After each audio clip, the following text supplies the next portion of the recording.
Anytime you go out, you're looking, so, on the side of the road or in the hedgerow. It's just a natural thing to do. Yeah, it's awful. It's not knowing that's the worst thing. Not knowing what's happened. It's been a long time, and this has been a long time coming. I feel this should have been done quite a time before. But I'm happy to give up every day of the week to try and find him, to bring him home to his family. Missing man's death unexplained, says coroner. The death of a man who was found in a river nearly 3 months after being reported missing remains unexplained, a coroner has concluded.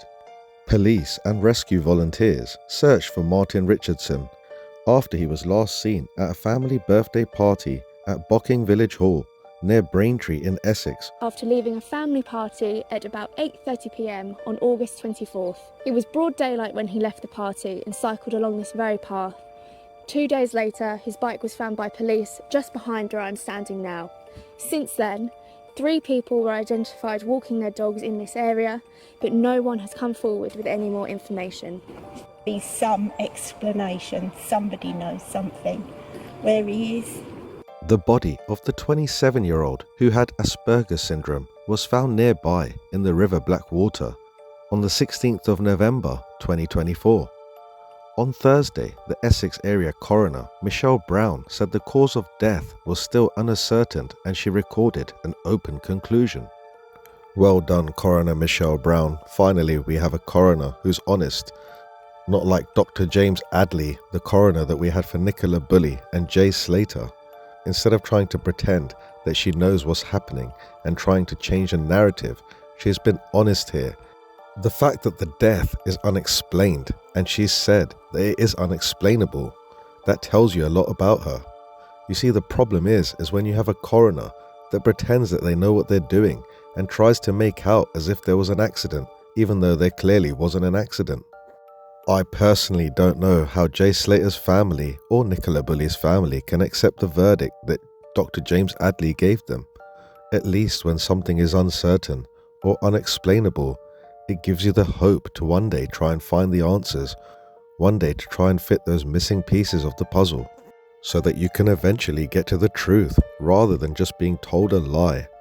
Miss Brown said the light was fading at the time of his disappearance, and this was about 8:30 in the evening. A nearby resident reported having heard a male shouting at the time. This bit's like deja vu of the Nicola Bulley case. If you guys remember, there were screams heard in the area, but nobody seemed to care. Poor Nikki, she may have been trying to get help, same as this lad here. Poor Martyn, what happened? What happened to him that evening? Why was he shouting for help? Did somebody trick him into coming there in the first place? Did somebody harm him? Did somebody hurt poor Martyn? Let's see what Essex police thought about these screams. A report provided by a detective inspector said Mr. Richardson most likely stumbled into the river and shouted for help. So instead of trying to investigate why he was screaming and trying to get other witness statements and trying to figure out what was going on that evening, he must have just stumbled and fallen into the river, and that's why he was shouting. That's what the police seem to believe. It's the same old story, same as Lancashire police. You know, Nikki must have just fallen in the river. She was drinking too much. She had a drink problem. Same as this guy, you know, he's clumsy. He must have just fallen in, stumbled in and was just screaming, trying to get help. Guys, this is ridiculous. The police just keep sweeping these cases under the carpet. They just keep making out as if people keep falling into these rivers. This poor lad's bike wasn't even found anywhere near the route that he's supposed to take on the way home. Why did he go off track? Why did he park his bike there? What happened? Did he even put his bike there? Was it put there as a decoy? What's going on here, guys? Why are the police not trying to investigate any of this? No wonder the coroner has had to rule this as unexplained, because the police haven't tried to find any explanations. Search and rescue teams spent 700 hours looking for Mr. Richardson and covered an area of 176 hectares. So they spent over 700 hours and searched over 176 hectares, and yet they don't find it suspicious. They didn't find his body. 3 months later, a member of public found his body. So why couldn't they find him? Where was he all that time? Was his body put there at a later date? Is this the same sort of situation like the Nicola Bully case? Guys, there seems to be some sort of similar patterns going on here. Family members made several emotional appeals for Mr. Richardson's return before his body was found.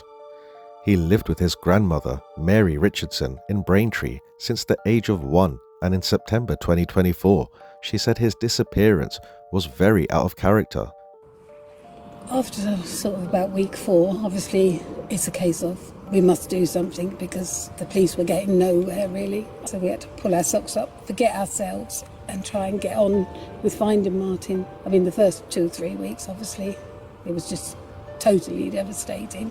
We're just trying to keep strong and do as much as we can. So we just, need anybody who knows anything, even if it's the tiniest thing, just to, even if it sounds silly, just say it. Mr. Richardson's uncle, Lee Richardson, said his nephew had been in good spirits at the party in Bocking Village Hall. On the 24th of August, Martyn was attending a family party, pretty much all of our family.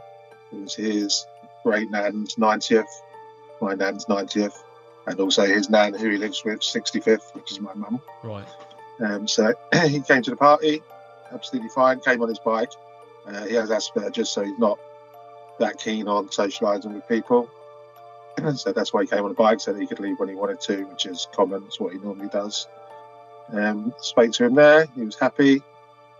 And then about 25 past 8, there's CCTV from Bocking Village Hall where the party was of him leaving. Yeah. And then he spotted again going past the co-op in Bocking, and again going past the retreat.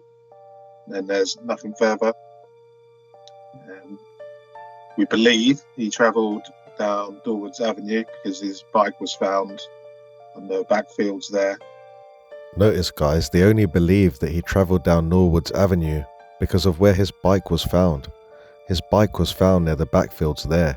Now, if somebody did do something to Martyn, then this is surely a way of them pushing their own narrative by putting the bike there and creating some sort of decoy. They're already assuming which way he may have gone. The question is, did he really ride up to those backfields and did he really leave his bike there? Or was it put there at a later date? But that wasn't until the early hours of Tuesday morning. So we're not 100% sure that it was him that put it there. But yes, it wasn't. So that's the reason the police have focused in that area to date. We don't know anything other than that the bike was there. And then we last saw him 2 days previous. We don't actually know how the bike got there. So then you have different theories running in your head. Just a massive range of emotions. The main hope was to try and find something that might give us the next clue of where to look. But failing that, the fact that everyone's still so invested in finding Martyn and helping us, and that's just really lovely and helpful to know.